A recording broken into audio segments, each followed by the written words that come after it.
tal? Bienvenidos a Nos Cogió la Noche, versión vacaciones. Hoy es 7 de enero del año 2025 y nos encanta poderlos saludar. Ustedes desde casa, muchas personas hoy iniciaron con sus actividades laborales, otras personas todavía están en vacaciones y hay otras, como yo, que seguimos derecho trabajando. Hoy en el set de noticias los estaré acompañando para hacerles un resumen informativo de lo que ha sucedido durante el fin de semana, pero además de lo que parece que vendrá esta semana. Y empecemos con una noticia muy importante y es donde están ubicados los ojos del mundo, y es en Venezuela, porque este próximo 10 de enero se espera que exista la posesión del presidente. ¿De quién? Edmundo González o el señor Maduro no se sabe, pero el señor Edmundo González estuvo este fin de semana en una visita en la Casa Blanca en Estados Unidos, donde recibió el apoyo del presidente Joe Biden. Esto fue el fin de semana donde se dedicó a hacer una gira para poder recibir ese apoyo de los presidentes de América. Pero no solamente estuvo allí en la Casa Blanca, sino que también estuvo visitando el país vecino de Argentina, donde el presidente Milei pues también hizo lo propio, lo recibió con honores militares como si fuera ya el presidente posesionado de Venezuela, y allí también dio ese grito de euforia diciendo que recibiría todo el apoyo del señor Edmundo González. Pero además la presidenta de Perú hizo lo propio, sostuvo una reunión a través de una videollamada con Edmundo González. No se pudieron reunir de forma presencial porque luego de que Edmundo visitara Argentina viajó a Estados Unidos y está haciendo allí también una gira por el Congreso estadounidense, pero recibió todo el apoyo de la presidenta de Perú. Adicional a esto, pues también hay que decir que hay unos comunicados muy importantes de otros países de Latinoamérica por lo que va a suceder este próximo 10 de enero, entre ellos Paraguay, porque Paraguay emitió un comunicado donde está reconociendo al señor Edmundo González Urrutia como el presidente electo de la República Bolivariana de Venezuela.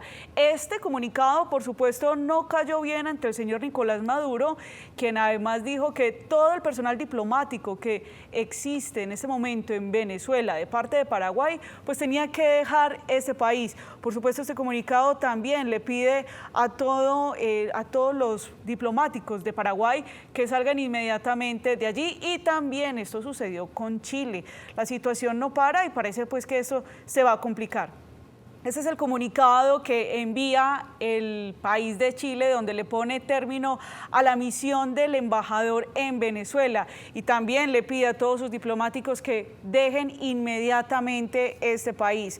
Pero ¿qué pasa entonces en Colombia? ¿Qué es lo que va a suceder? Bueno, la situación no es la misma que esos países vecinos. El señor Gilberto Murillo hace unos 5 días había advertido que no sabían si todavía iban a enviar un personal diplomático para que asistiera a la posesión. Quien estamos viendo en pantalla es el embajador de Colombia en Venezuela, el señor Milton Rengifo. Sin embargo, el canciller Gilberto Murillo advirtió que de no asistir al presidente Gustavo Petro, que técnicamente no se aconseja, pues asistiría entonces el señor Rengifo. Esto, por supuesto, también ha levantado muchísima ampolla porque varios expresidentes de Colombia pues han rechazado esta misión y han advertido que enviar a un embajador o incluso al portero de la embajada pues sería como una representación colombiana si desean entonces en ese sentido apoyar la posesión del señor Nicolás Maduro. Lo que va a pasar este 10 de enero va a ser muy complejo. Como no hay un pronunciamiento oficial de parte del presidente Gustavo Petro de si asiste o no o envía un personal diplomático, pues quien sí se pronunció fue el alcalde del distrito de Medellín, Federico Gutiérrez, quien a través de su cuenta social X, pero también esta mañana en una rueda de prensa, ratificó la invitación que le hace a María Corina Machado como la líder opositora de Venezuela, pero también al señor Edmundo González acá a Medellín. Y dice el alcalde de la ciudad que invita a otros alcaldes para que también arropen y acojan la invitación de poder tener acá a María Corina Machado y al señor Edmundo González. Esto fue lo que dijo. Ayer extendí una invitación también a Edmundo González y a María Corina y a sus representantes para que también estén en Medellín. Y yo reconozco el trabajo importante que han hecho diferentes países, donde hoy ya lo han reconocido como presidente electo. Algo que no va a ocurrir hoy bajo el gobierno del presidente Petro y de su canciller Murillo. Por lo menos que el mundo sepa y que Venezuela sepa que hay gobernantes locales y regionales y la gran mayoría de los ciudadanos que no estamos de acuerdo con la postura del presidente Petro y de su canciller Murillo.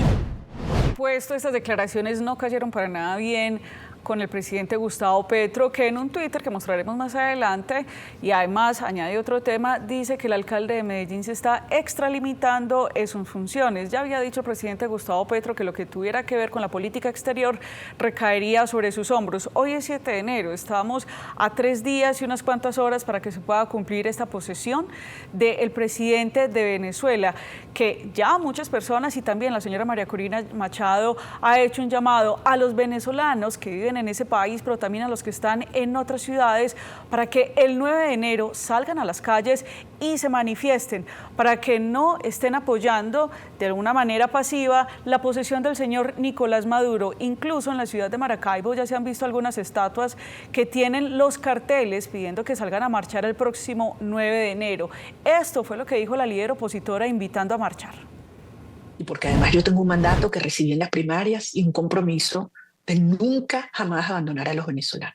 El mensaje a todos los venezolanos es, en primer lugar, que aquí vamos todos. Y todos es todos. Los niños, los jóvenes y, muy importante, las abuelas. Ustedes saben lo que significa la abuela en la familia venezolana. Queremos allí tenerlas con nosotros. En segundo lugar, que cada venezolano vaya con una franela del color de la bandera, amarillo, azul o rojo, que cada quien escoja el color que quiera. Este régimen ha querido separar nuestra bandera y nosotros ese día vamos a unir a un país. Y en tercer lugar, como les decía, con la energía de un río crecido y aquí en el pecho, nuestro gloria al bravo pueblo, que es el orgullo de ser venezolanos, de haber llegado hasta aquí y estar dispuestos a hacer lo que haya que hacer para que Venezuela sea libre y nuestros hijos regresen. Miren, la situación de Venezuela, cada minuto que pasa se vuelve más compleja. Incluso en horas de la mañana, el señor Edmundo González advirtió que su yerno, el señor Rafael Tudares, había sido secuestrado o retenido por unas personas que cuando el señor Tudares iba camino al colegio a dejar a sus hijos, a quienes difuminamos el rostro por respeto, pues unas personas bajaron de una camioneta y lo secuestraron. A través de su cuenta de X, el señor Edmundo González denuncia esto. Esta mañana fue secuestrado mi yerno Rafael Tudares. Rafael se dirigía a la escuela de mis nietos de 7 y 6 años en Caracas a dejarlos por el inicio a clases y lo interceptaron hombres encapuchados, vestidos de negro, lo montaron en una camioneta color dorado, anuncia además cuál es la placa del vehículo y dice que se lo llevaron y que hasta esta hora incluso se encuentra desaparecido. Muchas personas ya han replegado una seguridad aún más para la familia del señor Edmundo González, pero también han hecho viral esta fotografía y el Twitter del señor Edmundo. Las Naciones Unidas, también el Senado de Estados Unidos han advertido todo el respaldo para el señor Edmundo González. El gobierno de Colombia todavía no ha sido contundente, aunque ha advertido desde el pasado 28 de julio, cuando fueron las elecciones en Venezuela, que pedía que se mostraran las actas para poder saber a cuál de las dos personas entonces iba a apoyar. Es decir, todavía no está haciendo un reconocimiento legítimo y parece una posición bastante tibia por parte del presidente Gustavo Petro. El señor Gilberto Murillo, quien es el canciller, es decir, el jefe de las relaciones exteriores, ha advertido que es importante que a esta posesión del 10 de enero pues asistan representantes de Colombia, sobre todo por las relaciones de Estado a Estado que se tienen y sobre todo con la situación económica que se maneja y por la cantidad de venezolanos que existen en este país. Lo que va a pasar el próximo 10 de enero todavía es incierto. En las últimas horas el presidente Gustavo Petro también recibió una carta firmada por más de 500 personas que fueron dignatarios del Estado colombiano, entre ellos exministros, exdiplomáticos, expresidentes, donde advierten la importancia de que el presidente siente una posición hoy mismo sobre lo que está pasando en Venezuela y que diga definitivamente si asiste o no a esta posesión el próximo viernes 10 de enero, donde pues por supuesto estaremos muy atentos de qué se va a desarrollar desarrollar. Pasemos ahora a unas noticias regionales, porque miren, empezamos año y a su vez que empezamos años, también empezamos con un encontrón bastante fuerte entre el gobierno nacional y el alcalde de Medellín, Federico Gutiérrez. Esta situación, que ya parece recurrente porque de la misma manera se terminó en el año 2024, se repite y en esta ocasión tiene que ver por las tarifas de energía. Pues el gobierno nacional le adeuda a EPM cerca de 4 billones de pesos, una cifra que realmente es escandalosa básicamente por dos conceptos: el de opción tarifaria, pero también el del pago a los subsidios de la energía para los estratos 1, 2 y 3. Pero vamos a dilucidar este tema un poco. El pasado mes de mayo, en el año 2024, el presidente Gustavo Petro advirtió que la nación se haría cargo de la deuda que se adquirió en la época de COVID-19. Ustedes recordarán que en esa época, entre el año 2020, 2021 y 2022, las empresas de energía congelaron las tarifas para que los usuarios no pudieran pagar más. Este congelamiento de tarifas no quiere decir que no se tenga que pagar. Por supuesto, esto era como un préstamo que se daba a largo plazo, pero los suscriptores y los usuarios son los que tendrían que pagarlo. La deuda se acumuló tanto que el presidente Gustavo Petro dijo que entonces esta deuda, que es de los usuarios, la haría de la nación y por tanto sería el país quien la pague a cada una de las empresas prestadoras y distribuidoras de energía. Recordemos un momento qué fue lo que dijo el presidente Gustavo Petro en el año 2024 en Barranquilla para que entendamos la génesis de este encontrón del alcalde de Medellín con el presidente de la República. El compromiso del gobierno nacional no tiene que ver el distrital ni el departamental. Es la nacionalización de la llamada opción preferencial, que es una deuda que hoy cada familia tiene con las empresas de la energía eléctrica por decisión de Duque, porque al congelar las tarifas no le contó a la ciudadanía que eso era una deuda y ahora la tienen que pagar. Lo que hemos acordado es que la nación paga esa deuda a cambio de la familia. Seguirá la discusión, pero hay que tomar decisiones antes de un mes. Antes de un mes. Fíjense en el último que dice el presidente Gustavo Petro. Antes de un mes se tenía que tener definido cómo iba la nación entonces a pagar esta opción tarifaria. Repito, una deuda que era de los usuarios, pero que el presidente la hace como promesa y quedaría entonces de la nación.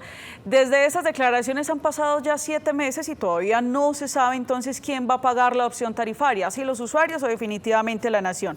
Debido a esto, la deuda que se tiene en sí mismo con las empresas prestadoras de energía, en este caso empresas públicas de Medellín, pues ascendería a 2.27 billones de pesos. El alcalde del distrito de Medellín, quien además es el presidente de la Junta Directiva de EPM, le recordó esta promesa al presidente Gustavo Petro y además le dijo que había un incumplimiento y le rehizo las cuentas acerca de esas tarifas.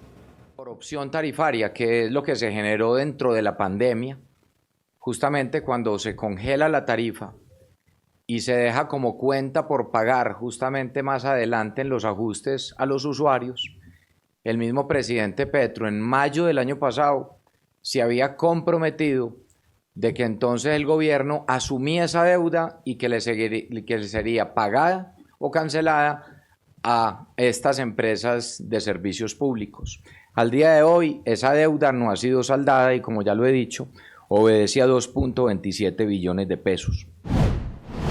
Debido a esta situación y a la gran deuda que tiene entonces la nación con EPM, el alcalde de Medellín insiste sobre todo en el problema que hay con Afinia.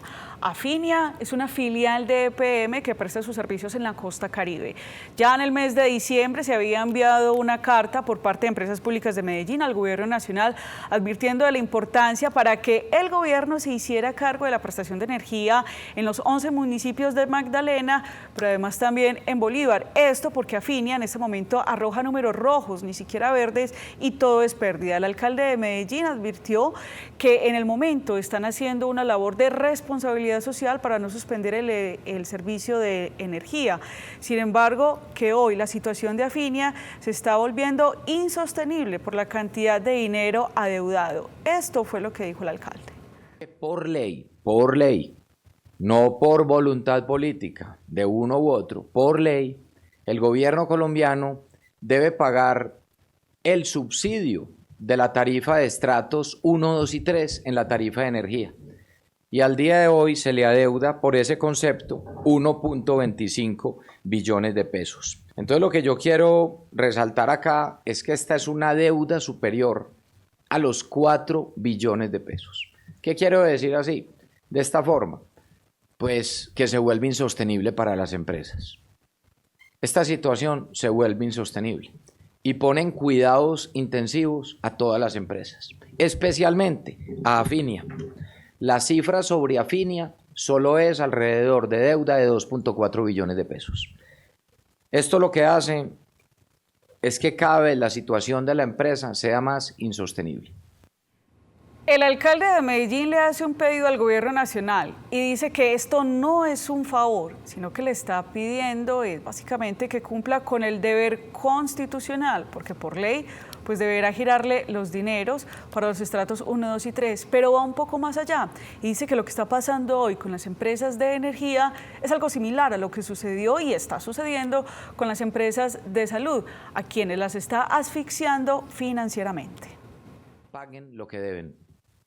Y esto no es pedir un favor, esto es justamente que se cumpla lo que está por ley.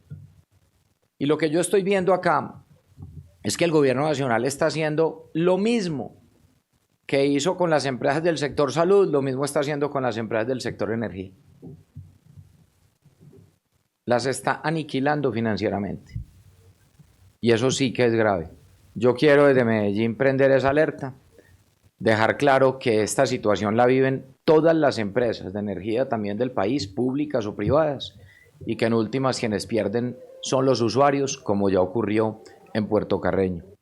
Miren, estas declaraciones y también a través de la cuenta de X, el alcalde de Medellín había dicho que el presidente Gustavo Petro todo lo que toca lo destruye. Estas declaraciones no cayeron para nada bien al presidente Gustavo Petro, quien a través de su cuenta de X responde sobre estas declaraciones de Afinia, pero también sobre esa frase de todo lo que toca el presidente Gustavo Petro lo destruye. A través de la cuenta de X, el presidente dijo que siento decirle al alcalde de Medellín que además de extralimitarse en sus funciones, se le olvida que yo no toqué Hidroituango. Fue él y otros parecidos a él que produjeron uno de los peores desastres de la ingeniería colombiana. Se ve acá cómo el presidente Gustavo Petro intenta desviar la atención sobre lo sustantivo del problema, y es el no pago de los subsidios para los estratos 1, 2 y 3 y la deuda que se tiene con Afinia. Por supuesto, el alcalde de Medellín le responde también en X y le dice que, pues, presidente, qué bueno fuera que usted apareciera para ayudarle a Medellín y Antioquia, y no solamente para atacar y ponerle palos en la rueda. Le recuerdo que usted debe actuar como presidente de todos los colombianos y no solamente los que votaron por usted. Siento decirle, presidente, que Hidroituango sale adelante pese a que usted haya hecho hasta lo imposible para que el proyecto fracase. Siento recordarle que si no fuera por Hidroituango, el país se hubiera visto sometido a un racionamiento de energía el año pasado, algo que todavía puede suceder. Acá es importante recordar dos elementos. En el año 2023, el presidente Gustavo Petro fue invitado a Hidroituango, él no asistió, envió al director de la UNGRED, el señor Carlos Carrillo, para que se verificara el estado del macizo rocoso. El presidente Gustavo Petro no ha tenido fe acerca del desarrollo de este proyecto, pero bien es sabido que durante la contingencia que se presentó el año pasado y la amenaza de racionamiento eléctrico, fue Hidroituango quien pudo mantener a flote el servicio eléctrico, no solamente en Antioquia, sino también en el país. Y por otro lado, también hay que decir que el presidente, cuando dice que el alcalde de Medellín se extralimita, está haciendo también una anotación acerca de esa invitación que le hace Federico Gutiérrez como alcalde del distrito a María Corina Machado como líder opositora de Venezuela, porque está intentando decir allí que realmente estas relaciones internacionales pues tienen que ver de estado a estado y no entre los gobiernos locales. Es decir, que el plato está servido, como dicen por ahí, pues si este es el desayuno, cuando llevamos 7 días de enero, imagínense lo que va a ser el almuerzo y también la cena. Por eso les decía al inicio de este resumen informativo que esto es lo que ha venido sucediendo, pero que también marca el paso de lo que va a suceder esta semana. Algo muy importante, y es lo que tiene que ver además con la deuda sobre EPM, dado que EPM en este momento pues, es el propietario de Afinia como una de sus filiales, y ya se ha advertido sobre los riesgos que tiene Afinia, dado que ya no tiene una capacidad financiera para poder seguir prestando los servicios. Y por eso la Junta Directiva de EPM le aprobó a la empresa hacer un préstamo para poder sacar a flote a Afinia, pero ni aún así se deben subsidios y también los suscriptores de Afinia en la costa Caribe no están pagando oportunamente. Es una situación delicada y por eso el alcalde de Medellín la compara con lo que está sucediendo en temas de salud. Veremos cómo se sigue desarrollando el tema durante esta semana. Este es nuestro resumen informativo, hoy 7 de enero. Los voy a dejar con un corte comercial, pero también recordarles, en este momento estamos en Nos Cogió la Noche, modo vacaciones, y estamos destacando las noticias más relevantes para que usted esté enterado. También le invitamos para que visite nuestra página web, en noscogiolanoche.tv, y allí pueda enterarse de todas las noticias que suceden a nivel internacional, a nivel país y también a nivel regional. Luego del corte comerciales, como lo hemos venido haciendo durante estas semanas, haremos un recorderis acerca de esa entrevista que tuvimos con un especialista del expresidente Jimmy Carter. Recordemos que Jimmy Carter fue expresidente de Estados Unidos y falleció el pasado 30 de diciembre. Recordaremos por qué es importante Jimmy Carter, pero también haremos un recorrido acerca de las políticas de salud mental que se tienen en el país, a propósito de los últimos anuncios del Gobierno Nacional sobre el incremento de la UPC. Muchas gracias por estar en Nos Cogió la Noche.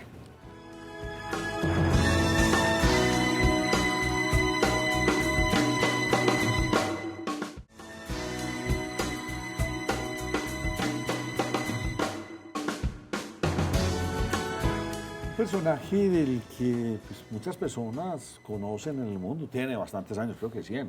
Cumplió ayer Nacho, cumplió ayer por 100 el años. tema del señor Carter. Presidente de Estados Unidos, una persona bastante interesante. Hoy vamos a hablar un poco de él porque estos personajes han marcado hitos en la historia y sobre todo porque tiene que ver mucho con el Oriente Medio. Abogado y docente universitario Andrés Úsuga, ¿cómo me le va? Muy bien, hombre, Nacho, muchísimas gracias por la invitación.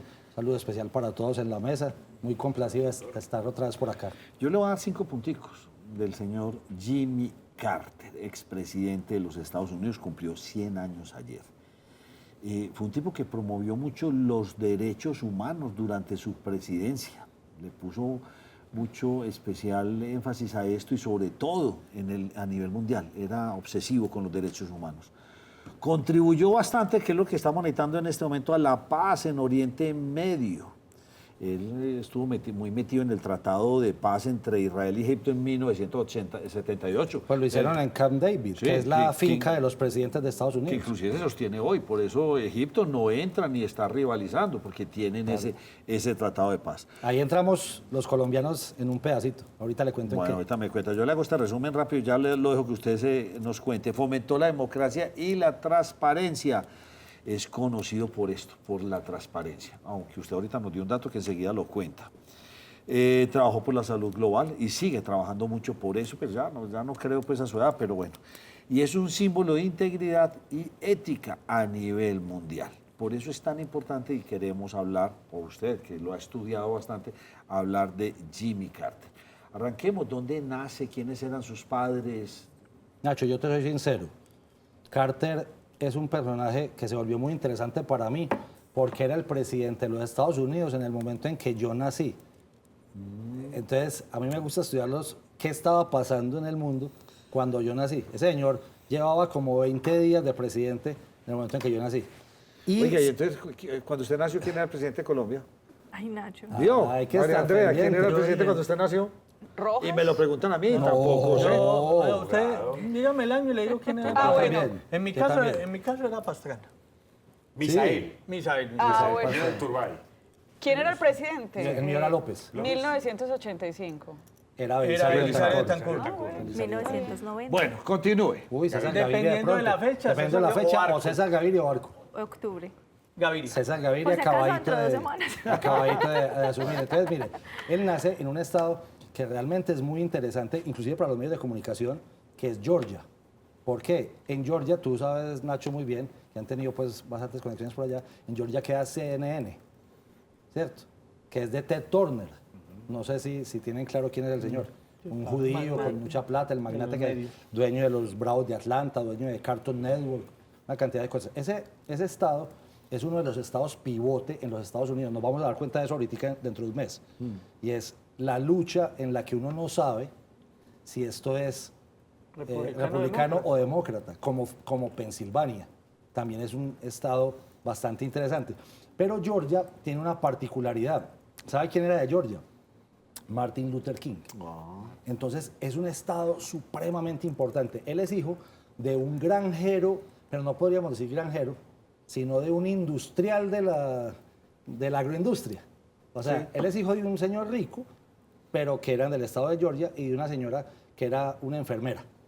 Entonces, nació pues acomodado.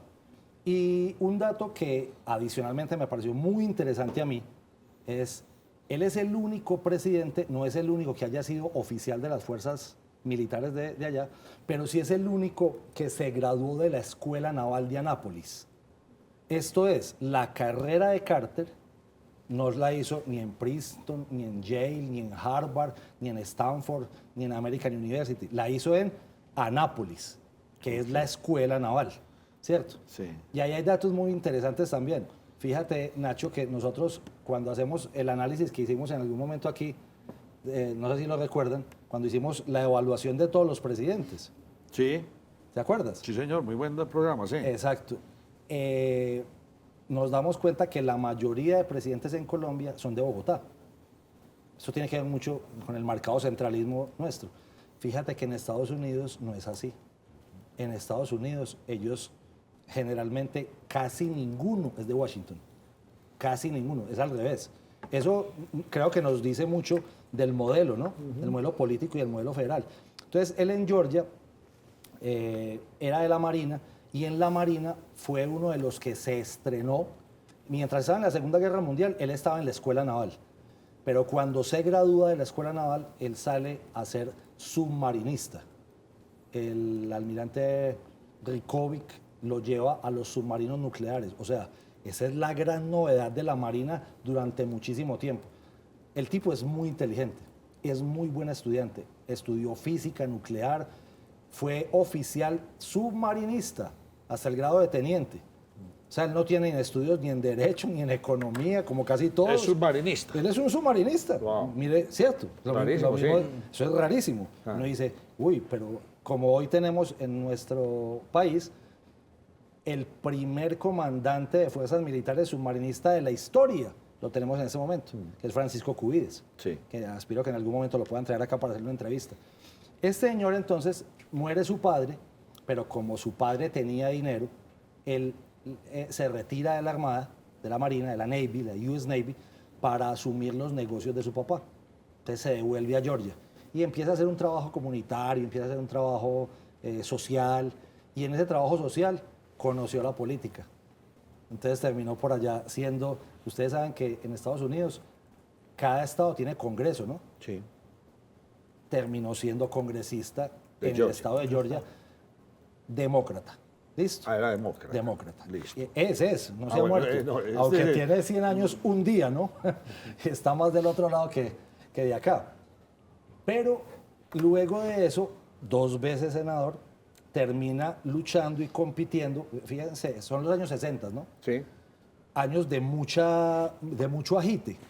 ¿Por qué tanto agite? Muere Kennedy. Época de la Guerra Fría. Claro, y muere Kennedy, que es demócrata. Sí. Cuando muere Kennedy, que termina el periodo, el que era su vicepresidente, y querían que fuera su reemplazo en las elecciones como demócrata, querían que fuera el hermano de Kennedy, ¿recuerdan? Bobby Kennedy, Sí, sí. y que lo matan también. Sí. Sí. Entonces, te estoy contando cómo llega él al poder, ¿no? Estados Unidos entra en un pánico grandotote y dicen, "Uy, pucha, creo que no vamos a aguantar más con mano blanda y hay que traer a alguien de mano muy dura". Esto es, traen un republicano. Y ahí votan por Nixon. Fíjese pues. Y entonces cuando votan por Nixon, lo que termina por pasar es el gran escándalo, que los que tumban a Nixon son los periodistas, El ¿no? Watergate. Sí, sí. El Watergate. Entonces, cuando se cae Nixon, el periodo, ojo, ese es el único presidente que ha renunciado. Yo pienso que Joe Biden también lo debería haber hecho, pero no lo hace. Listo, no importa. Renunció a la aspiración. Comentario al margen, sí, comentario sí, al sí. margen. Pero este sí renuncia. Cuando Nixon renuncia, termina el periodo de Nixon Gerald Ford. ¿Cierto? Cuando termina Ford, Ford no solamente quiere reelegirse, pues quiere continuar con los republicanos en el poder. Y pierde precisamente con Carter. ¿Por qué? Porque la gente, el desprestigio es tan grande de los republicanos con el escándalo de Nixon, que la gente allá en una democracia, como son las democracias, creo yo, serias, le dan la oportunidad a un espectro y después se la dan al otro, como estuvo Chile durante un buen tiempo, ¿cierto? Pero ¿qué pasa ahí? A usted que le gusta la economía también, José y Nacho. A todos, yo creo que aquí les gusta mucho la economía a todos, hablan mucho de eso. En el año 73, ¿recuerdan la crisis de la OPEP? Sí, claro. Esa es la gran crisis económica. Que Estados Unidos se dio sin gasolina, o sea, todo el mundo Exactamente, estaba un empanicado. racionamiento Sí, durísimo. sí. Y adicionalmente, después de esa crisis, entonces, cuando él coge la presidencia, que es enero del 77, viene todo ese rezago económico muy duro, le toca muy duro, o sea, recibe una economía muy golpeada a nivel mundial, casi que no es capaz de sacarla, y porque después de la crisis de la gasolina viene la crisis energética. Fíjense que es una cosa muy parecida a lo que hoy estamos medianamente viviendo también. Ahorita con lo que está pasando va a haber crisis de petróleo. Sí. Y va a haber crisis energética acá, lo más probable, por lo que está pasando a nivel local. Entonces, adicionalmente, es un presidente demócrata y Pero realmente páreme, no le va bien. Antes de que no le vaya bien, se lanza con qué premisa, cuál fue su propuesta de gobierno. La propuesta de gobierno básicamente es no más republicanismo. ¿Por qué? Porque el desprestigio que había dado Nixon a los republicanos, pues él simplemente llega, seamos sinceros, le gana fácil a Ford. Sí. No le gana... O sea, no tuvo que hacer un esfuerzo No muy tuvo grande. que hacer Muy un bien. esfuerzo grande como en este momento que está tan polarizado ese país. ¿Por qué? Pues porque la gente dijo, ¿cómo es posible? Empieza a salir todo lo del escándalo, que yo no sé si los televidentes lo recuerdan, que es Cuando se el tumbaban presidente, presidentes. cuando se tumbaban presidentes, el presidente Nixon chuzó la campaña demócrata. Esto es, puso unos micrófonos en la sede del Partido Demócrata de Washington y unos periodistas en el escándalo que le dicen, a ver cómo es, garganta profunda. ¿Se acuerdan? El que delataba. Exacto, termina por sacar todos los elementos, los republicanos se caen y entran los demócratas al poder. A él no le va realmente, siendo sinceros, no le va muy bien. Sin embargo, ¿Él fue presidente en qué entre el años? 77 y el 81. 77-81. Sí. Ok. Y Son 5 años. sí, sin que le vaya muy bien, sí hace cosas que realmente son muy importantes. Sobre todo, no para los Estados bueno, no tanto para los Estados Unidos ni para los estadounidenses, sino a nivel internacional. Él hace hitos históricos, o sea, cosas muy grandes para, por ejemplo, lo estábamos hablando ahorita, el Tratado de Camp David, que es que luego de la guerra del 67, la guerra de los 6 días, mire cómo nos metemos en un tema que se nos vuelve actual otra vez. Sí. Israel, lo podemos hablar así muy coloquialmente. Claro. Israel casca a los 6 países que se meten con ellos. Pero después de eso, pues quedan unas heridas muy abiertas, ¿cierto? A Israel lo estaban cascando desde el año 48 que nació. A Israel le declararon la guerra al otro día que nació. Nació un 15 de mayo, al otro día estaba en guerra con toda cantidad de países. Pero en el 67 pasa algo muy importante. Y la guerra dura estaba generalmente con Egipto, con tropas de Egipto. Que es un país grande, potencia, es un país grande. Y era muy grande. Sí, sí, sí. Entonces, él gestiona que en Camp David, que para los que no lo sepan, es la finca de los presidentes de los Estados Unidos, lleva a los palestinos de la época, ¿cierto? Y lleva al presidente de la época y a los egipcios de la época, y los lleva a un acuerdo. Ese acuerdo se llama el Tratado de Camp David. Y en ese tratado, ¿qué se logra? Mira que ahí es donde te dije que entraba un poquito Colombia. Uno, ahí nace la Franja de Gaza, por la que hace un año, el próximo 7 de octubre, empieza lo que hoy estamos tan mal, ¿no? Esa franja, por eso se llama franja, es, en los tratados de Camp David terminan diciendo, bueno, en los límites entre Egipto e Israel. Háganse pues ahí, que es más o menos del tamaño de lo que es Medellín, para los que no se imaginan. Y tiene más o menos los habitantes que tiene Medellín. Es algo muy, muy curioso. Pero adicionalmente, ustedes yo no sé quién de aquí tiene o ha tenido algún familiar que haya prestado servicio militar. Cierto, yo creo que en Colombia cae todo el mundo. ¿Se acuerdan de unos soldados de nosotros Que van a la guerra. que van al Sinaí? Ah, sí, que sí, le dicen, claro. ese soldado va al Sinaí. Mi ¿Saben? hermano fue al Sinaí. A mi hermano le tocó ir al Sinaí. Bueno, en la Multinational Force, que es esa, ¿qué hacen? Cuidar ese tratado. Lo que hacen el Batallón Colombia, que llevan cada año, se hace el relevo, cada año llevan un batallón completico y traen un batallón completico. Sí. Esos, ¿qué hacen? Cuidan los tratados de Camp David del año 78-79 en la península del Sinaí. ¿Para qué? Para que Egipto cumpla y para que Israel también cumpla. Son 11 países. De Latinoamérica son 2, Colombia y Uruguay. Cuidan esos tratados. ¿Cómo fue la relación de Carter con el patio trasero? Usted ya sabe a qué hago referencia. El Claro, patio trasero somos nosotros. Latinoamérica. De México para abajo éramos, y hasta esos años eso seguía muy evidente. Ya es más o menos, pero en esa época era muy evidente. Carter ¿Cómo fue es un héroe en Panamá. Es un héroe. Por O sea, la le Noriega. ponen velas en Panamá. por lo de Noriega? No, porque él hizo el tratado Torrijos-Carter. ¿Y qué es Torrijos-Carter? La evolución del Se canal de comprometen a que el 31 de diciembre del año 99, entregaban el o canal. sea, 20 años después de que firman el Torrijos-Carter, iban a entregar el canal y iban a ser la autoridad del canal de Muy Panamá bien. porque pues Estados Unidos había tenido un acuerdo con el O Panamá sea, podríamos decir que fue un presidente más concentrado en lo exterior que en lo interior. Sí, pero hablo de Oriente Medio, que era, digamos, como lo más crítico y sobre todo por lo que se venía la crisis del petróleo del 72. Sí, lo que pasa es que yo lo que siento es que él no tuvo mucho margen de maniobra porque la economía no lo dejaba moverse mucho porque estaba muy mal venía la economía y seamos sinceros, él no fue capaz de recuperarla. Y por eso, porque no fue capaz de recuperarla, vuelven los republicanos al poder con Reagan. Y Reagan, ya los que estudian economía y macroeconomía e historia económica, se dan cuenta que entre Reagan y Margaret Thatcher terminan arreglando la situación económica de forma significativa.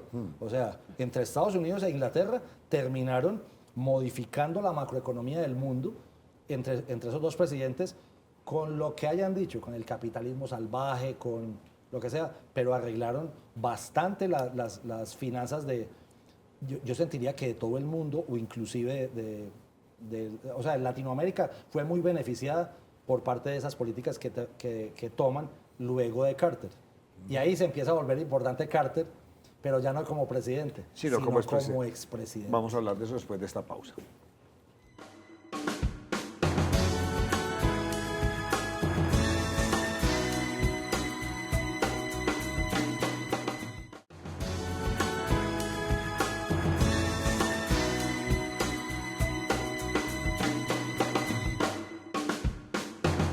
Pues bien, Jimmy Carter, presidente de los Estados Unidos, fue mejor expresidente que presidente. ¿Por qué? Efectivamente. Y dicen los mismos gringos que era mejor persona que presidente. Eso es dicho de ellos mismos, ¿no? Pero eso dice mucho. Sí. Y habla bien de él. Claro, él crea una cosa supremamente importante que inclusive ahorita fue noticia hace unas horas, el Centro Carter. ¿Qué es el Centro Carter? Es algo que, y queda en Georgia, es en Atlanta. Y muy famoso en Venezuela. Claro, O sea, ¿por qué? que de hecho creo que hasta los echaron de Venezuela ya porque... No, es que la noticia es de ahorita de hace horas. Sí. Acaban de publicar las actas de Venezuela, el Centro Carter, que es el centro que por antonomasia ha acompañado todas las elecciones en Latinoamérica desde Por el eso año es que se 80 y caracteriza por la punto. transparencia. Montó esto Claro. para buscar la transparencia en las elecciones Pa- y está en todos los países de América Para Latina. buscar la y- protección de la democracia, dice, Sí. dice el Centro Carter, ¿no? Entonces, creo que es importante esa labor que ha hecho. Él ya estaba pues un poco mayor cuando fue presidente y cuando fue avanzando. Entre él y su esposa montan el Centro Carter. Y en el año 2002, pero yo creo que el Centro Carter también dejó pasar cositas, ¿no? Por ejemplo, en las elecciones, es que las elecciones no han sido muy limpias durante mucho tiempo y ellos han estado al lado de la OEA, sobre todo, que es la que ha intentado garantizar. Nosotros tuvimos un secretario general de la OEA muy cercano al Centro Carter, César Gaviria, no sé si lo recuerdan, cuando salió a ser presidente, y en el año 2002 gana el Premio Nobel de la Paz. Carter es Nobel de la Paz en el año 2002, ya con 80 y algo de años. 82 años. Hace 20 81, mucho. 81. Sí. Se vuelve un tema muy interesante porque él es de los que terminó por luchar más porque, por ejemplo, y esa es una lucha interna en su país, porque se quitara la pena de muerte. Fíjese lo curioso. Una cantidad de países buscando pena de muerte y él luchando porque en su país, por estados, no hubiera pena de muerte. Muy liberal, muy demócrata de ahoritica, ¿cierto? Porque, y fíjese, es más, pero siento que le hace tanto daño al Partido Demócrata que se demoró muchísimo el Partido Demócrata en regresar al poder después de él. ¿Por qué? Después de él, ¿quién vino? Reagan, y se religió, ¿cierto? Después vino George Bush, papá, y se religió. Y hasta que, o sea, pasaron un poco de cosas para poder que llegara Clinton, ¿cierto? Que si somos sinceros y hacemos el análisis, que ojalá lo hagan acá, Andrea, que le gusta bastante el tema y a ustedes, se hacen las elecciones, el análisis de las elecciones del próximo 5 de noviembre, el dueño del Partido Demócrata hoy es Bill Clinton. O sea, Bill Clinton es el que se inventa Obama. Y Hillary Clinton ellos son los que verdaderamente dominan el Partido Demócrata hoy. Desde Arkansas, ¿no? Ah, bueno, se nos olvidó un pedazo. Fíjese, Carter fue gobernador de Georgia. Ah, también, sí, es que ya me extrañaba que no hubiese sido gobernador. Claro, fue gobernador de Georgia antes de ser precandidato a la presidencia, precandidato a la vicepresidencia. Usted me habla de todo eso, y si el de Israel-Egipto es el tratado, el de Camp David, pero aquí me encontré más cosas. No, claro, hay uno grandísimo, el de los misiles con Rusia. Sí, señor. Ese es grandísimo también. Lo del Canal de Panamá, el tratado SALT II con la Unión Soviética, ese es para limitar los misiles. Exactamente. Entonces, contexto. Están en plena Guerra Fría, y en plena Guerra Fría lo que termina él siendo un poco, muy criticado en Estados Unidos esa vez, mostrando debilidad ante la Unión Soviética. Recordemos que hasta ahí estaba la Unión Soviética, no era Rusia. Dicen, pero no compremos todos los misiles ni tengamos todos los misiles. Era más o menos un tema de desarme nuclear. Sí, sí. ¿Cierto? Pero quien termina logrando la paz con la Unión Soviética, y fíjese que no es criticado, con mucha ayuda del Papa de San Juan Pablo II. Es Reagan, ¿no? El 8 de diciembre del año. Pero me faltó una 85, para 86. complementarle, porque ya usted me puso aquí a leer, le faltó una, y para mí fue crucial. ¿Qué no tenía... De nivel internacional. Sí, de nivel... ¿Qué no tenía Estados Unidos hasta que llegó Carter, con un país del mundo? Lo corché, pero no lo quiero corchar. Relaciones diplomáticas. Ah, claro, con China. Estableció... No habían relaciones diplomáticas con China. Pero te cuento una cosa. Oiga, rarísimo. Pero venga, eso. le cuento una cosa. ¿Usted sabe quién fue el primero, el que empezó con eso? Lo que pasa es que no pudo terminar la tarea. Nixon. Increíblemente. No la pudo terminar. Él no pudo terminar la tarea, pero el primero que va a China es Nixon. Va hasta allá. Y empieza esa tarea. Pero fíjese una cosa, y hace nadita murió el dominador de la geopolítica durante muchísimos años, que fue, a ver si Andrea se acuerda, creo que lo hablamos aquí en algún momento. Judío. De 100 años. Ah, le están haciendo el examen, Andrea. Kissinger era el que dominaba la Secretaría de Estado. Y la dominó por varios periodos. Por muchísimos periodos. Pero ojo, con Carter lo amainó. Vuelve con Reagan, cuenta cosas, pero si hay alguien importante en política exterior y el que termina siendo pragmático, porque eso sí que tenía Kissinger. De hecho, recomiendo muchísimo el libro de Kissinger, Liderazgo, Leadership. Es por sugerencia de este señor, Nixon, pero el que la restablece es el que termina abriendo embajada allá en Tokio, en Beijing, es Jimmy Carter. Eso es supremamente importante. María Andrea, usted iba a hacer una pregunta. Sí, profesor Andrés, es que finalmente, y lo decía Andrea también ahora antes de comenzar el programa, y uno piensa que es un buen expresidente cuando hace un buen retiro y deja gobernar a los demás y hace las relaciones políticas con los demás, pero a este le sucedió al parecer todo lo contrario, y usted lo manifestaba, calificado como presidente, más bien malo, pero súper bueno como expresidente. ¿Cuál fue ese hecho detonante que dijeron, este Jimmy Carter definitivamente era el hombre que necesitábamos de expresidente, pero como presidente? Yo creo que toda la ola de los derechos humanos, y porque él fue el primero que promovió eso. Fíjate que Georgia, para los que conocen, Atlanta, a ver qué más les digo, ¿cuál es la ciudad donde supuestamente se filma Forrest Gump? Savannah, ¿cierto? Mobile, Alabama. El sur de los Estados Unidos es algo muy particular. ¿Por qué? Porque Florida es una cosa, pero Georgia, Alabama, Texas... Son muy americanos. Son muy, dicen ellos mismos, no se vayan a ofender, dicen, hay mucho white trash, ¿cierto? Y son muy rednecks. Son rednecks. Porque son muy nacionalistas, pero Georgia tiene algo especial, que es muy demócrata. Y en esa demócrata, porque él se crió, mira, no te lo conté cuando me lo preguntaste ahorita, Nacho, él se crió en una granja y su mejor amigo desde pequeños, no sé si es leyenda, pero es lo que ha después trascendido, era un negro. Pero él decía, el segregacionismo, para mí cuando era pequeño, pues nace en 1924. Sí, claro. O sea, en la década de los 20 y de los 30, era lo más normal del mundo. ¿Por qué? Porque eso logra superarse hasta los años 60 con el movimiento de los derechos civiles de Martin Luther King, de Malcolm X y de todo lo que pasa en ese Estados Unidos de los 60. Ross Parks, no sé si se acuerdan la historia, no quiso ceder el puesto en el bus. Todas esas cosas que nace el movimiento de derechos civiles. Entonces el legado siento yo que es cómo ingresan los derechos humanos a un gobernante, pero que ya era exgobernante. Él lo intenta hacer desde el gobierno, no es muy importante, porque lo importante fue, usted no fue capaz de arreglar la economía como todo el mundo estaba esperando, entrega el poder y empieza con algo supremamente importante, que los derechos humanos a nivel mundial los promueve ¿quién? El Centro Carter. La transparencia a nivel mundial. Sí, total, sí, eso estaba aquí leyendo, impresionante lo que hace el Centro Carter. Es muy importante, pero como expresidente. Sigue siendo un tipo cautelado. Sí, ellos tenían una gran producción de cacahuates, si no estoy mal, que era muy grande a nivel Georgia. En su concepto, más allá de lo que dice la literatura, ¿qué es lo mejor y lo peor de Jimmy Carter? Yo creo que hay líneas muy importantes desde la política exterior.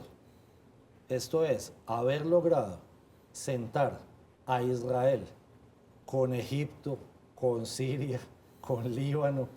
Yo creo que aún hoy, 47 años después, 45 años después, me parece que es un gran logro, ¿no? Y eso lo hizo durante su presidencia. De lo peor, yo creo que al mismo tiempo en los temas de Centro Carter, yo creo que hay una cantidad de elecciones que dejaron pasar. Porque a mí no me pueden decir que las primeras elecciones que hizo ya Chávez en el poder en Venezuela, que fueron cuidadas por el Centro Carter, nunca dijeron, sí, no dijeron nada.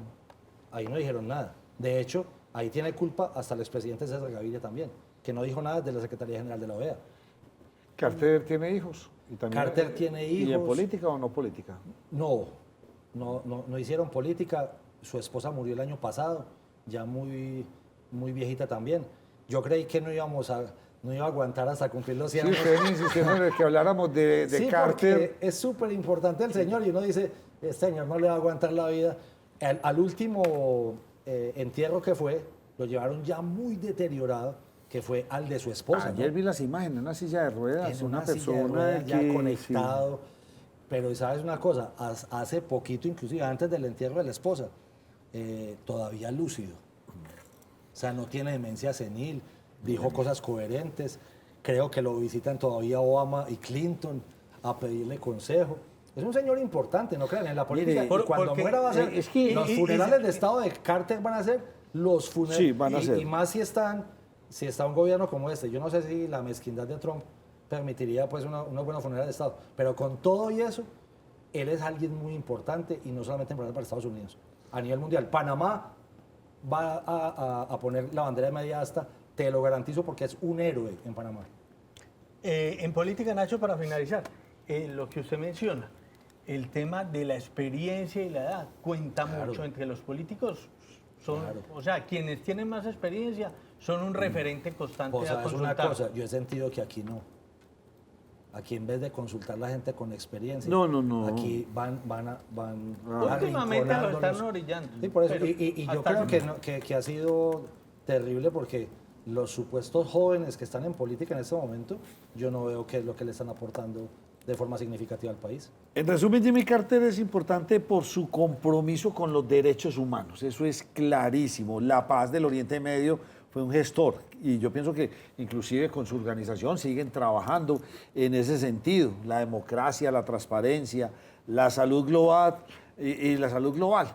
Y él no ha muerto. Por eso Venezuela está preocupado porque allá estuvieron Claro. y donde... Y sacaron las actas del donde centro sacan las Carter. actas, gravísimo. Yo siento que aunque no ha muerto, pero ya le debe quedar muy poco tiempo de vida, ya el señor dejó un legado. Ya Y lo- un legado así es. muy grande, que casi todo es como expresidente y no como presidente. Eso es lo curioso. Osuga, muchas gracias por haberme acompañado. A ti, Nacho, y a todos por la invitación.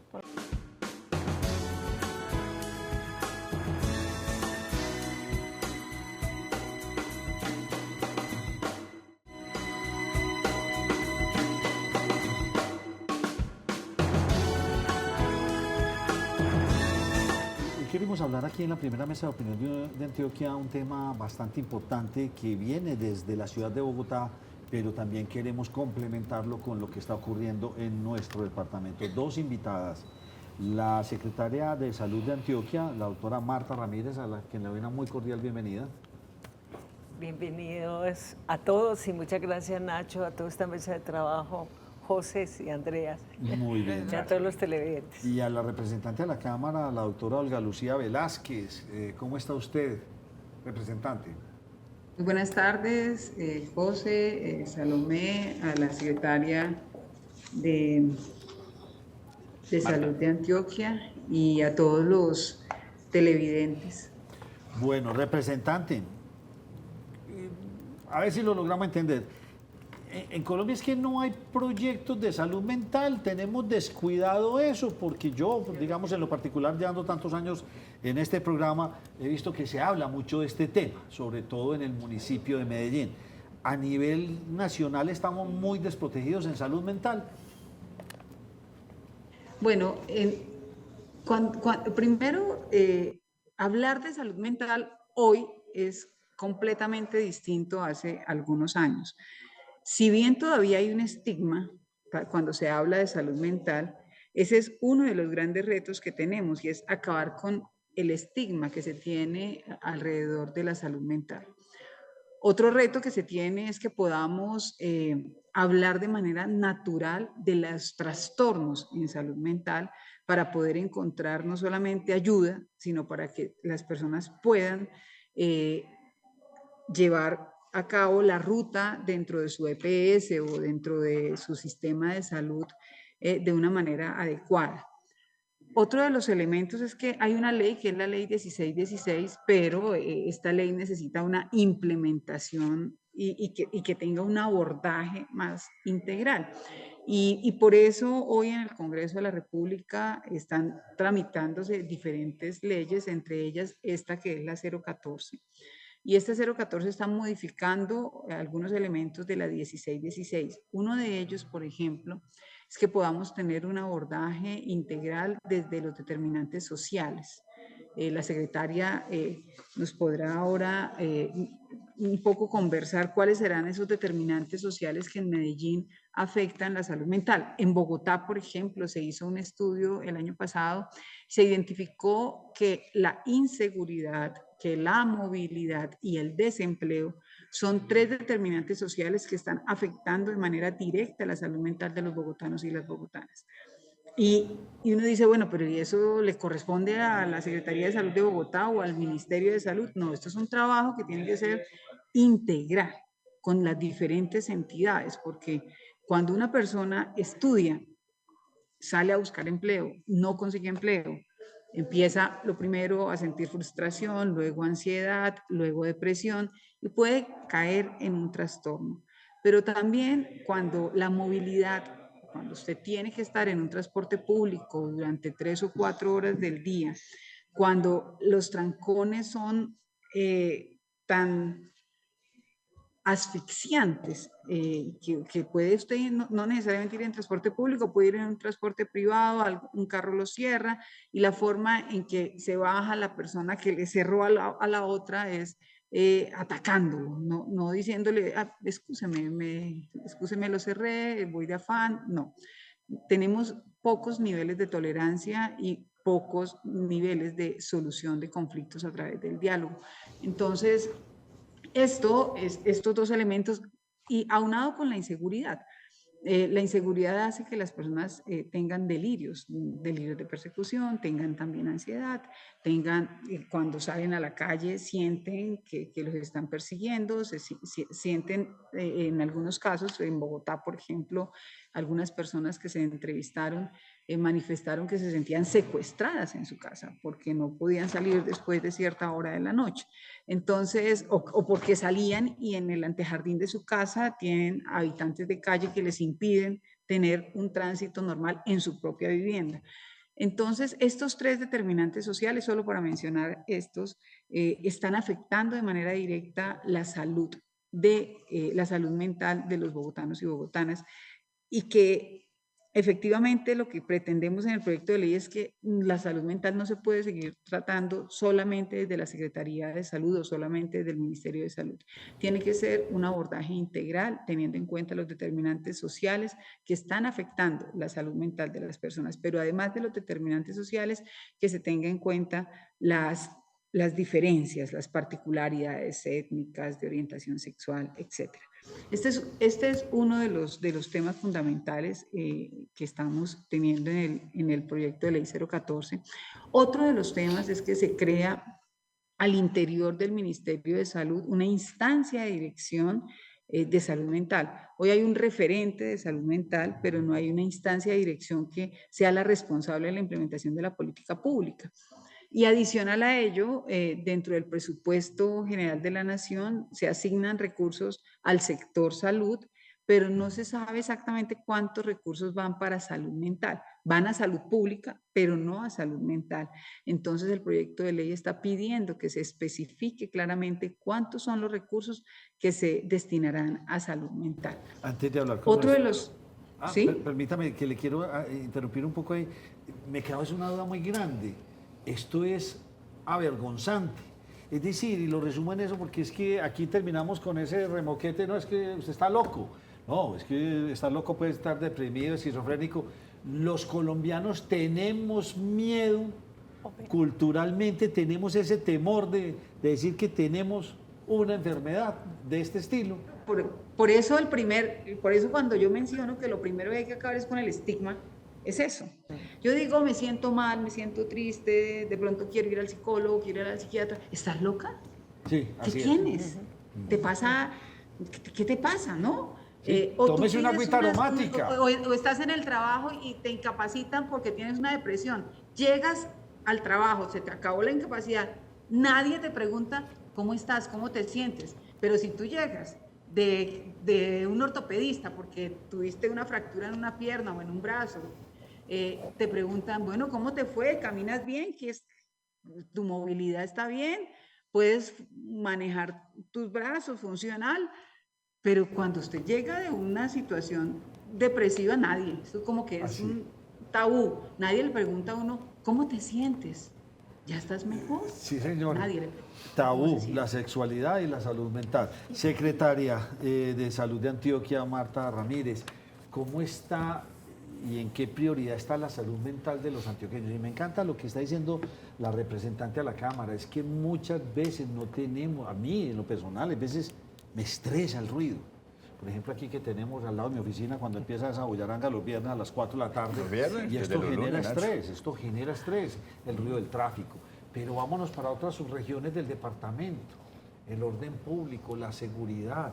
Qué susto no hice para Coveñas por la noche porque de pronto me van a secuestrar, me van a atracar. ¿Cómo estamos en Antioquia y ustedes qué han visto? Bueno, realmente estamos viviendo una pandemia de salud mental. Se exacerbó en la pandemia por la COVID-19 y quedó.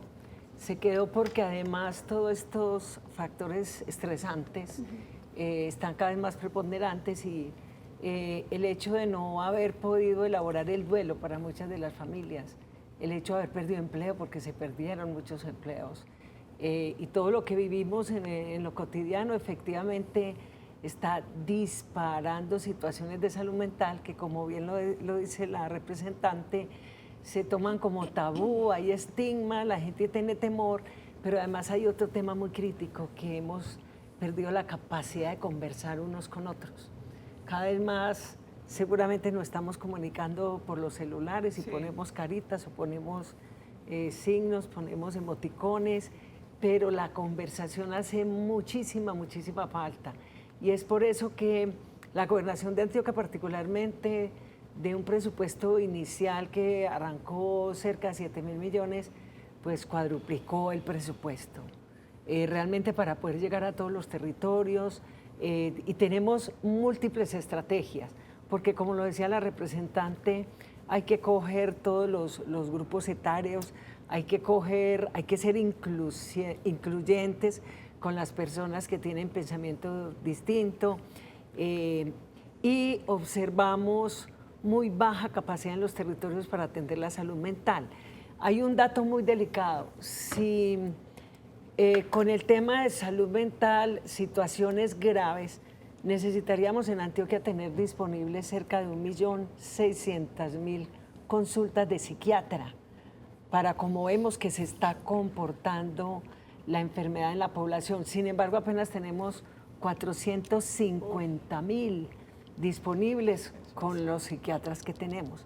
Eso implica un reto muy grande, eso implica modelos especiales, cómo preparar otra vez al médico general para que resuelva muchas cosas y cómo los psicólogos los enfocamos a acompañar estos procesos en el territorio. Y una estrategia muy buena son los escuchaderos. Con los escuchaderos, estrategia que tiene tanto Medellín como nosotros en la gobernación, se salvan muchas vidas. Una llamada a tiempo salva muchas vidas y en esa llamada a tiempo se aplican primeros auxilios psicológicos que lo están sabiendo hacer muy bien los psicólogos, logran calmar la persona, logran darle una luz, logran enrutarla para que acceda a los servicios y se han salvado bastantes vidas con eso, tanto en estrategias que vienen desde la temporada anterior, el año anterior, y que ahora la estamos reforzando en todo el territorio antioqueño. Representante, yo le quiero hacer una pregunta sobre dos palabras que estaba ya mencionando la secretaria de Salud del departamento de Antioquia. ¿Cómo hablar de salud mental si a todo a lo que hacemos referencia ya es enfermedad mental?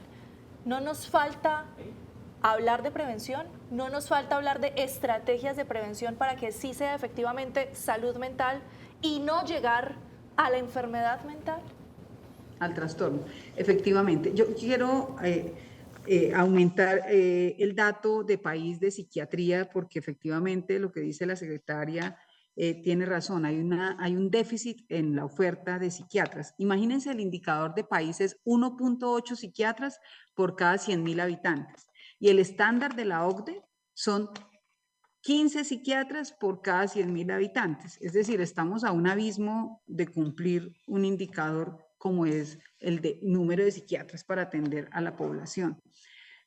Cuando hablamos de promoción y prevención, a veces de manera histórica decimos promoción y prevención, pero en realidad es promover la salud mental. Y cuando hablamos de salud mental es un estado de bienestar, dice la OMS que es un estado de bienestar, de equilibrio entre el cuerpo y la mente. Es la capacidad de resolver los problemas a través del diálogo, es la capacidad de encontrar su proyecto de vida y construir el camino para desarrollar su propio proyecto de vida. Es la capacidad de superar los obstáculos, es la capacidad también de comprender y escuchar a los demás y poder tener buenas relaciones interpersonales. Eso es salud mental y eso es lo que tenemos que promover. Lo que tenemos que prevenir son los trastornos en salud mental. Este proyecto de ley también tiene varias actividades referentes a la promoción de la salud mental y entre ellas el mes de octubre definirlo como el mes de la salud mental. Es un mes donde pretendemos que se hagan solo actividades de conciencia, de prevención y de promoción de la salud mental, de que podamos identificar hábitos saludables. Cuando yo tengo algo que le digo a las personas, hay personas que dicen, es que yo no sé qué es promover la salud mental. Usted puede escuchar a las personas, usted puede escuchar a sus hijos, a veces usted no se da cuenta, pero nunca los escucha o nunca habla con ellos. Y pasa algo y dice, pero si yo lo veía bien, pero resulta que usted nunca lo escuchó, pero además nunca lo observó. No observó que estaba cambiando de comportamiento, no observó que se quedaba encerrado en su cuarto, no observó que dejó de comer, no observó que dejó de dormir las 8 horas, que no dormía, que pasaba noches enteras en vela, que empezó a cambiar estados de ánimo de manera frecuente. Pero además, cuando pudo identificar algún cambio, lo que hizo fue juzgarlo. No sea perezoso o no sea perezosa. A mí nunca me pasó nada de depresión, lo que hace falta es un poco de correa o un poco más de exigencia, y entonces juzgamos, y al juzgar, pues usted le da miedo pedir ayuda o simplemente se queda callado o se queda callada.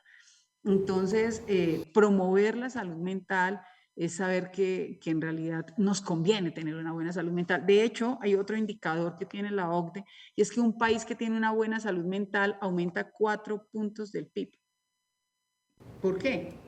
Pues porque se generan menos incapacidades, menos costos en salud, y eso, y además el costo también en salud, porque los intentos de suicidio pueden llegar a generar también problemas de discapacidad. Entonces, en nuestro país, ¿ustedes saben qué indicador tenemos hoy de intentos de suicidio en nuestro país? Cada hora en nuestro país, 5 personas intentan quitarse la vida. Cada hora, 5 personas intentan quitarse la vida. Entonces, esto significa que efectivamente necesitamos hábitos saludables, que necesitamos aprender a cuidarnos y aprender a autocuidarnos. A veces ni siquiera el otro día que hubo el suicidio de una de las residentes de medicina en una universidad en Bogotá, una de las preguntas era, bueno, ¿y qué pasó? Y entonces resulta que a veces nos acostumbramos de que los médicos no comen bien, de que los médicos tienen que doblarse los turnos, y entonces, no, es que si usted no hace 3 o 4 turnos seguidos sin dormir, entonces, no, pues es un incapaz. Y resulta que no. Lo normal es que usted descanse, lo normal es que usted duerma. Se normalizaron conductas, de pronto representantes, se normalizaron conductas que atentaban contra nuestra salud mental y física, por lo que usted nos está refiriendo en ese caso puntual. Claro, se normalizó lo que no es normal. Se normalizó que usted no come bien, que se normalizó que usted no duerme, se normalizó que usted tiene que turnearse para ser un buen médico. Se normalizaron cosas que no son normales. Entonces, el autocuidado lo olvidamos y resulta que el autocuidado es fundamental. Yo tengo que aprender a cuidar mi cuerpo, a cuidar mi mente, a cuidar mi estado de ánimo y a identificar mis emociones. No es malo sentir emociones, por supuesto que no. Somos seres humanos. Sentimos. Pero tenemos que aprender a gestionar las emociones, y para eso se necesitan herramientas, y esas herramientas las tenemos que aprender desde la educación inicial hasta cuando estemos mayores de edad, es decir, aquí siempre se aprenden, porque hay emociones que surgen en diferentes etapas de nuestra vida. Y eso también forma parte del proyecto, ese desarrollo de herramientas para la vida desde la educación inicial. Y claramente para aprender a autocuidarnos, a promocionar la salud mental y a prevenir trastornos. Secretario, usted puso un tema ahorita que no lo quiero dejar ahí, porque esto no solamente ocurre en salud mental, o sea, conseguirse un especialista, un cardiólogo, un endocrino, para que se vaya a las regiones, lo veo difícil. Usted decía, psicólogos, psiquiatras en las regiones, ¿cómo hacer para motivar a estos profesionales a que trabajen en Caucasia, en Turbo, en Yarumal, no sé?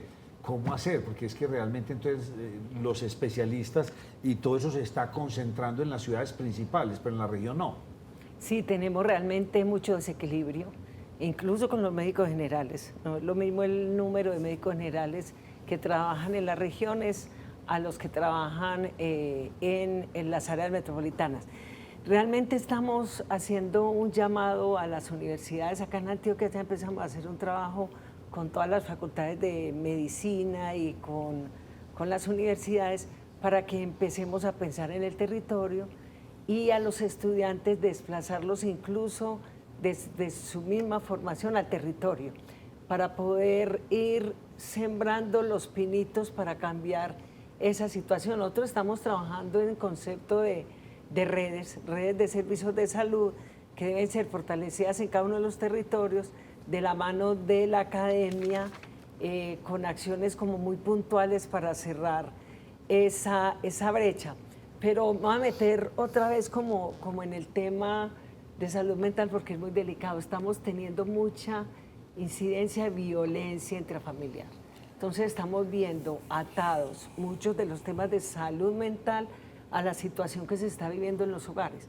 Y como decía la representante, se pueden vivir precisamente atados a los determinantes sociales. Un hogar que cada vez en Antioquia hemos subido en un año como 9% de hogares monoparentales, con mujer cabeza de familia, con inseguridad alimentaria. Esos temas favorecen mucho las situaciones de violencia intrafamiliar que realmente hacen que se recurra más rápidamente al consumo de sustancias psicoactivas, a la depresión, a los intentos de suicidio. Entonces, es tan complejo el problema que todo lo que hagamos tiene que sumar y sobre todo nos tiene que llevar a que hagamos, como dice la representante, ese abordaje integral y que trabajemos en unidad desde el orden nacional, departamental y local para poder abordar el problema, porque si no nos va a ganar la partida. Secretaria, pero en el entorno local, donde es claro que no tenemos muchos recursos, ¿el problema es más de falta de profesionales o de nuestro relacionamiento como sociedad con el entorno, con el otro, con el amigo, con el vecino, con el hijo, con el pariente, en fin? La causa raíz hay varias explicaciones. Hay unas biológicas, hay otras que son realmente propias de cada persona, pero los factores del entorno son las más determinantes. Un entorno que hoy precisamente tiene unas exigencias, como lo decía la representante, un ritmo de vida donde te exigen cada vez más, y se va olvidando el ser por el saber hacer y por el hacer. Realmente yo creo que vamos a tener que volver la mirada a la persona, a la manera como esa persona se relaciona. Y voy a tocar un tema que puede parecer cursi, pero hemos perdido conexión espiritual. Sea la que sea en lo que creamos, ese conector realmente te da muchas bases para que puedas tener una fuerza interior que es capaz de llevarte a manejar ese entorno que hoy es supremamente distinto al que teníamos hace años. Yo le quiero preguntar a las dos, porque ya hicimos un balance de lo que hemos perdido a nivel emocional y lo que éramos antes, pero también existe la posibilidad que hayamos perdido fortaleza emocional, porque antes los abuelos, 14 hijos, se rebuscaban lo del diario, con cualquier cantidad de problemas encima, y ellos respondían y uno podría pensar, no se quejaban por nada. También hubo un déficit de fortaleza emocional con lo que llamamos hoy generaciones de cristal. Pues yo particularmente creo que a los padres de familia nos ha faltado también herramientas para abordar esa nueva generación que quiere otro tipo de cosas muy diferentes a las nuestras. Y realmente nos dedicamos a facilitarles mucho el camino y no tienen tolerancia a la frustración.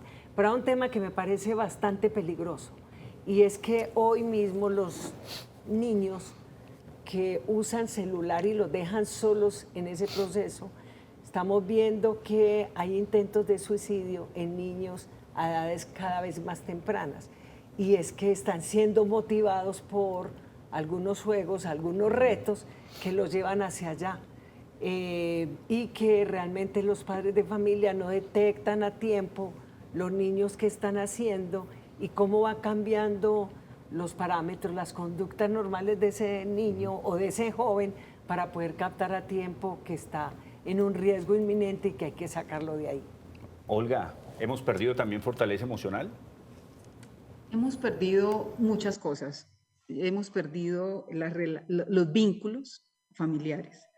Los vínculos familiares, antes nos encontrábamos queriéndonos o no queriéndonos, o teniendo o no teniendo que almorzar un domingo, nos encontrábamos el domingo en familia, conversábamos, o a veces entre semana, en la noche por lo menos, para comer, para conversar, para escuchar qué nos pasó en la semana, qué nos pasó en el día.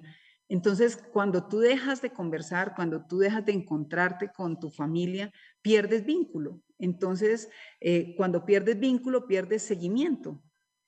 Y ese vínculo se ha roto en la familia. Y al romperse ese vínculo en la familia, pues también tiene que ver con el afecto, tiene que ver con la frustración. Entonces, como que nos preocupamos por solucionarle efectivamente los problemas a todos y cuando algo nos pasa que no queríamos, como que nos derrumbamos y como si el mundo se nos acabara. Esa fortaleza se suple cuando hay vínculos muy fuertes familiares, cuando hay cercanía, cuando hay acompañamiento, cuando se escuchan los problemas. También se ha perdido alrededor de la sociedad vínculos. Uno ya no conoce ni al vecino. En un conjunto residencial no sabe quién es el vecino, la vecina, ni se habla. Entonces, los vínculos comunitarios también hacen falta. Los vínculos con el relacionamiento de amigos y amigas. A veces nos centramos en nosotros mismos y no tenemos esos vínculos con los amigos o con las amigas para la recreación, para el esparcimiento, que forman parte de la vida cotidiana. Entonces, las redes sociales, que es un elemento nuevo en la vida, eso no existía hace algunos años. Hace algunos años el mayor distractor era el televisor, luego el computador. Hoy las redes sociales es un distractor tanto para pequeños como para grandes, es decir, rompe. Ahora es muy normal que llega uno a un restaurante y hay el papá, la mamá, los dos niños y todos con el celular en la mano. Ni se hablan con el celular. ¿En qué momento se genera un vínculo si el vínculo más cercano lo tengo con un celular o con una tablet? Entonces, a mí me parece que además de que nos faltan relacionamientos con los vecinos, con la familia. Hay personas que no conocen ni siquiera a sus familiares cercanos. Y esos vínculos nos hacen falta como sociedad para fortalecernos. Pero también yo creo que el tema de la autoestima es fundamental. Cuando tú fortaleces tu autoestima, la autoestima es la percepción de ti mismo, es lo que tú percibes de ti, lo que tú crees que puedes llegar a alcanzar y hacer.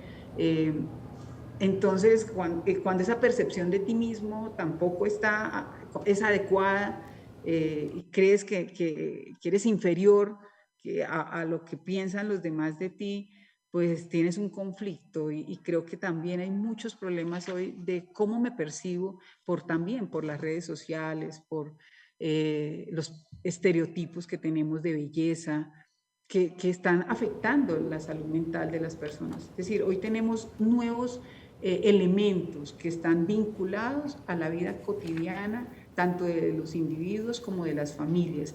Y esos nuevos elementos han hecho que se rompan vínculos y que si no somos fuertes como familia para escucharnos, para amarnos, para entregarnos y salir todos unidos de alguna dificultad, pues es muy fácil caer en dificultades, en trastornos o en algunas emociones de tristeza o de depresión. Representante de la Cámara, Olga Lucía Velázquez, muchas gracias por habernos acompañado y espero que su proyecto salga adelante porque lo necesita, el país lo necesita. Que tenga una feliz noche. Muchas gracias. Muchísimas gracias y efectivamente ya se radicó la ponencia en tercer debate en Comisión Séptima de Senado. Ya nos faltaría el debate en la plenaria de Senado y esperamos que antes de terminar el año sea ley de la República. Muchísimas gracias por la invitación y muchísimas gracias por hablar de salud mental. Muchísimas gracias por preocuparse por la vida de muchas personas que hoy de verdad a veces ni siquiera sabemos qué está sufriendo, qué está pasando, qué está sintiendo las personas, incluso las más cercanas a nosotros mismos, y que necesitamos escucharlos, observarlos y no juzgarlos. Muchísimas gracias. A usted. Secretaría de Salud, ¿cuál es tal vez la zona del departamento que más le preocupa a usted en salud mental? Bueno, definitivamente tenemos muchísimo problema en Urabá, Bajo Cauca, Oriente también. ¿Sí? La mayoría de los casos se ven mucho en área metropolitana, pero es porque tienen más acceso. En los territorios tienen menos acceso, pero la buena noticia es que en el sistema departamental de cuidado, como uno de los programas bandera del gobernador, que protege especialmente a las mujeres, estamos con varias estrategias, estamos llegando a los territorios. Incluso hay una estrategia muy bonita de Jóvenes para Adelante, donde vamos a formar por territorio 2 jóvenes multiplicadores y le están dando herramientas. Como no tenemos suficientes psiquiatras, pero estamos fortaleciendo jóvenes, mujeres, estamos llegando a los territorios con estrategias para evitar el consumo, en fin, desplegados en todos los municipios del departamento. Sí, una cosita, la secretaria decía que no hay suficiente psiquiatra, pero ahorita, frente a lo que estaba diciendo la representante y usted también, realmente sí tenemos esa cultura para poder ir tranquilamente y decir, venga, yo necesito ir al psiquiatra, o más bien, exacto. Se la pena la gente. O sea, no hay cultura tampoco, ni psiquiatra ni cultura. Es que hay que aprender a vender, porque cuando nosotros nos dicen psicólogo, psiquiatra, uno dice está enfermo. ¿Está loco? Si se muta el tema a que sea una especie de gimnasio mental, tendría más éxito. Sí, hay unos modelos muy bonitos precisamente y por eso el tema desde el periodo pasado se llamó Salud para el Alma. Este gobernador decidió mantenerlo con ese nombre porque vamos a trabajar la salud del alma con todas estas estrategias e ir borrando ese estigma, pero la verdad se necesita abordar todos los grupos, mujeres, niños, jóvenes, y estamos en equipo trabajando. Lo que pasa es que la enfermedad mental socialmente está mal vista, a diferencia de otras enfermedades. Sí, sin duda, lo que hemos dicho, no es lo mismo ir a un médico general que decir que voy donde el psiquiatra, que voy pero donde ese el es el psicólogo. reto. Ese es el reto. ¿Esa otra está mal vista? Sí, el SIDA. Ah, sí, claro, esas que se asocian a... Sí. La tema sexual, yo recuerdo que usted saludó a una persona con usted. Sí, claro, total. Secretaria, muchas gracias por habernos acompañado. Nos cogió la noche aquí hablando de tanta cosa. Muchísimas gracias a ustedes y estamos atentos a lo que lleguen a requerir.